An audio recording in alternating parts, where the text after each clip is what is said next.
Si vous avez un bon QI financier, ils vous donneront beaucoup d'argent. Mais si vous avez un mauvais QI financier, ils vous donneront une carte de crédit ou un prêt immobilier. C'est la différence.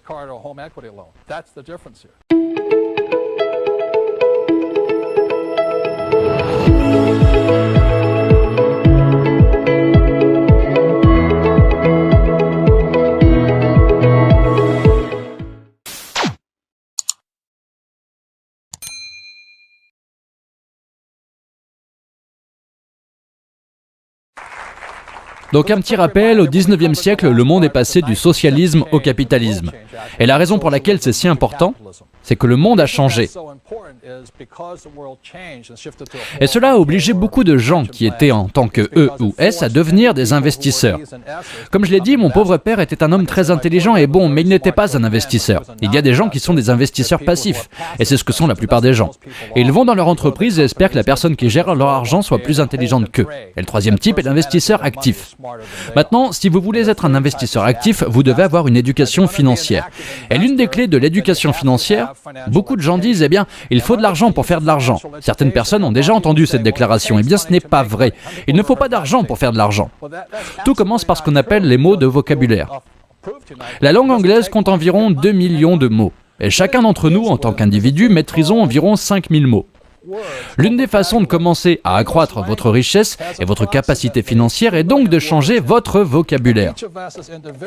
Et une des raisons pour lesquelles mon pauvre père était pauvre, c'était un homme bon. Il avait le vocabulaire d'un professeur d'école.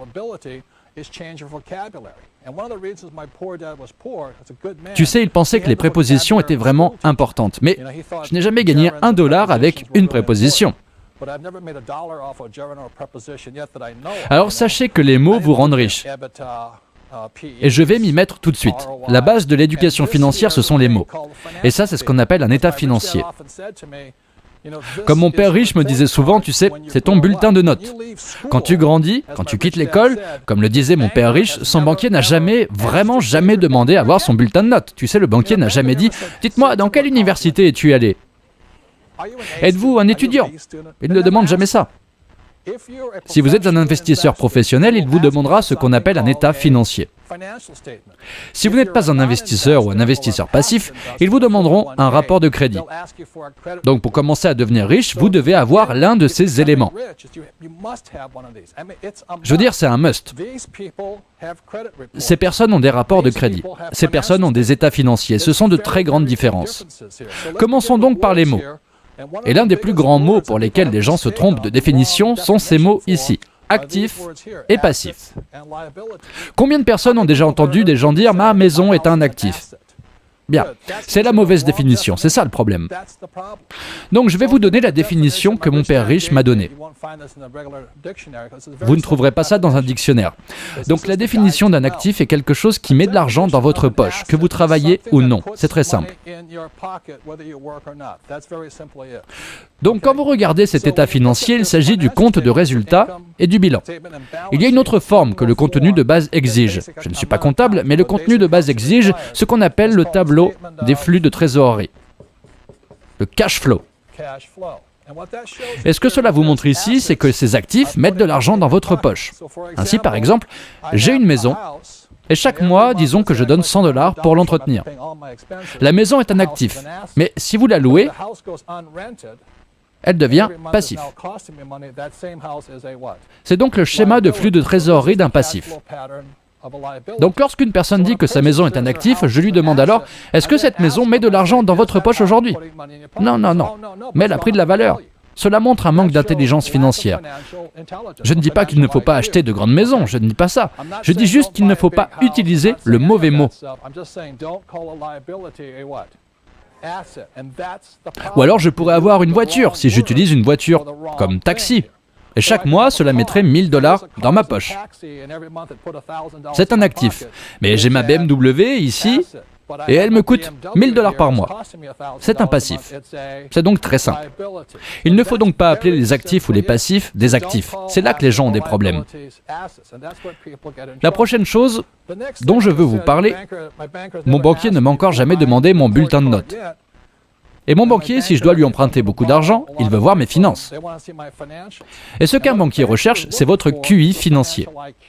Il ne se soucie pas de votre QI académique. Ils veulent voir à quel point vous êtes intelligent avec l'argent. Et ce n'est pas que je porte de beaux vêtements, ou que j'ai une belle montre ou une belle maison. Un gentil banquier ne s'en soucie pas, tout ça. Donc le banquier regarde à nouveau le flux de trésorerie. Disons, quand la personne a un travail, l'argent rentre et l'argent sort.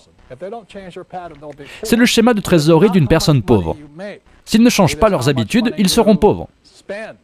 Il ne s'agit pas de savoir combien d'argent vous gagnez, c'est la quantité d'argent que vous dépensez qui est en cause. Par exemple, je connais un ami médecin. Il gagne environ 400 000 $ par an. Et il en est très fier. Il n'a pas de dette. Donc, il gagne 400 000 et il dépense 400 000. Donc ce que la classe moyenne a généralement tendance à faire, et la première chose qu'ils veulent faire, est d'avoir une grande maison. Et ils ont une chose qu'on appelle une hypothèque. Donc ce qui se passe, c'est qu'ils ont une hypothèque, une belle BMW ou une Mercedes, ils ont l'air bien. Mais ils sont fauchés. Et ils se disent « Oh, je veux voir un modèle de flux de trésorerie ». Et c'est la partie flux de trésorerie de la classe moyenne. C'est travailler dur et se ruiner. Tu sais, ils n'avancent jamais. Ils achètent de grandes maisons, ils font un prêt hypothécaire et se prennent pour Donald Trump, avec des actifs réels, des investisseurs immobiliers. Tout ce qu'ils ont, c'est une grande maison. Ils sont endettés auprès de beaucoup de gens, qui utilisent leur maison comme un distributeur automatique. Et à chaque fois que sa valeur augmente, ils empruntent de l'argent. Tu sais, c'est vraiment le point de vue d'un loser, là. Ce n'est vraiment pas le moyen d'avancer. Et ça, c'est la partie cash flow d'une personne riche. Ils ont des actifs ici, c'est généralement le cas, ils ont une entreprise. Ils ont des biens immobiliers. Et ils peuvent avoir des dividendes d'actions et des obligations et des intérêts de ce genre. Ce sont donc des actifs. Alors souvent, je demande aux gens, pensez-y de cette façon. Si vous arrêtez de travailler aujourd'hui, disons que vous êtes marié, que vous avez un conjoint, si vous arrêtez de travailler aujourd'hui, combien d'argent continue à rentrer dans votre poche et combien d'argent continue à en sortir? Et je pense que mettre de l'argent dans sa poche est un actif. Donc la raison pour laquelle ma femme et moi avons pu prendre notre retraite est très simple. Nous avons de l'argent qui va comme ça. Cela signifie que nous sommes riches. Tu sais, on n'a pas beaucoup d'économies et tout ça, mais chaque mois, ce sont des centaines de milliers de dollars qui partent comme ça. Et c'est comme ça qu'on devient riche. Tu sais, juste avoir des actifs pour produire de l'argent chaque mois. Et c'est pourquoi les banquiers ne vous demandent pas votre bulletin de notes. Ils veulent voir votre état financier. Si vous avez un bon QI financier, ils vous donneront beaucoup d'argent. Mais si vous avez un mauvais QI financier, ils vous donneront une carte de crédit ou un prêt immobilier. C'est la différence.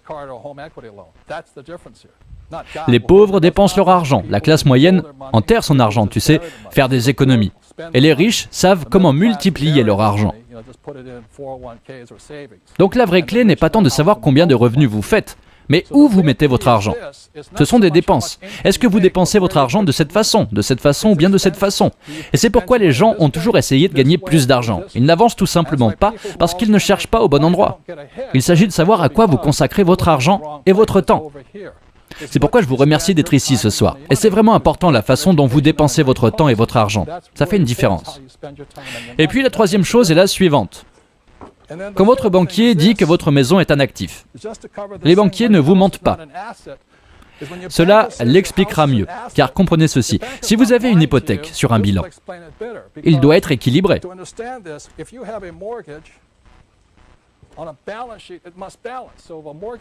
Donc, dites-vous que l'hypothèque est l'actif de votre banque. C'est là toute la différence. C'est pourquoi quand votre banquier dit que votre maison est un actif, il ne vous ment pas. C'est juste que c'est l'actif de la banque. Et la façon dont vous le savez, encore une fois, c'est parce que les actifs mettent de l'argent dans vos poches et vos passifs prennent l'argent de votre poche. Donc quand vous regardez ça, l'argent entre, l'argent sort, entre ici et revient ici. Donc ça prend de l'argent de votre poche et ça met de l'argent dans la poche des banques. Et c'est pourquoi un banquier dit que votre maison est un actif et pourquoi il est très important de comprendre la définition du mot que vous utilisez. Ne vous contentez pas d'un mot, car si vous continuez à vendre votre maison comme un actif, alors qu'il y a un passif, ou si vous dites qu'une voiture est un actif alors qu'il s'agit en réalité d'un passif, ou que vos vacances à Hawaï sont un passif, ou que votre prêt immobilier est un actif, vous n'y arriverez pas. Il est donc logique de passer par là.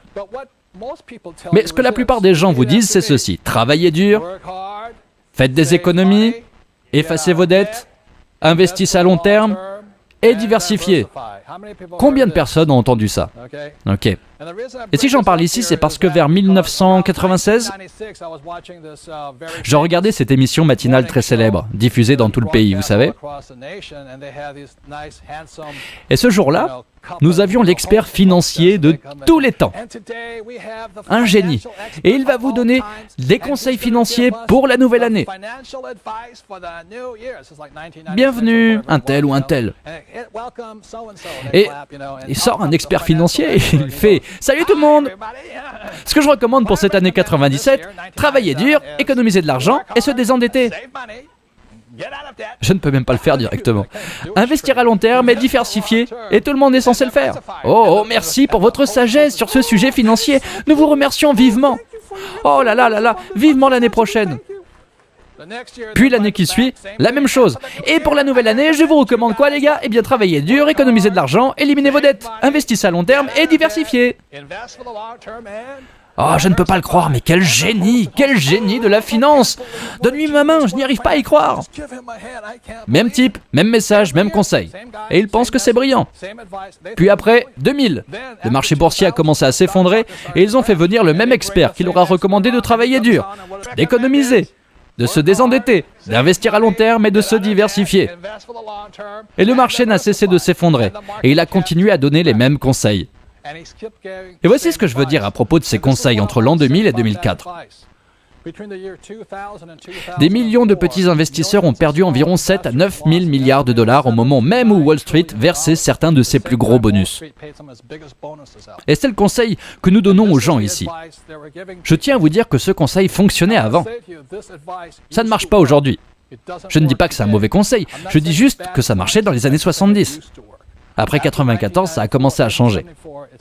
Et je me suis penché sur la manière dont ce changement est intervenu et sur les raisons pour lesquelles les gens ont des problèmes en suivant ces conseils, en particulier ici. Car vous allez découvrir que les investissements les plus risqués sont l'épargne, les actions, les obligations et les fonds communs de placement. Ils sont les plus risqués de tous les investissements. Mais la plupart des gens pensent qu'ils sont sûrs. Donc je sais que je suis un investisseur très simplement parce que je vis de mon fonds de revenus, de mes investissements. Je ne vis pas de mes commissions. Il y a une très grande différence.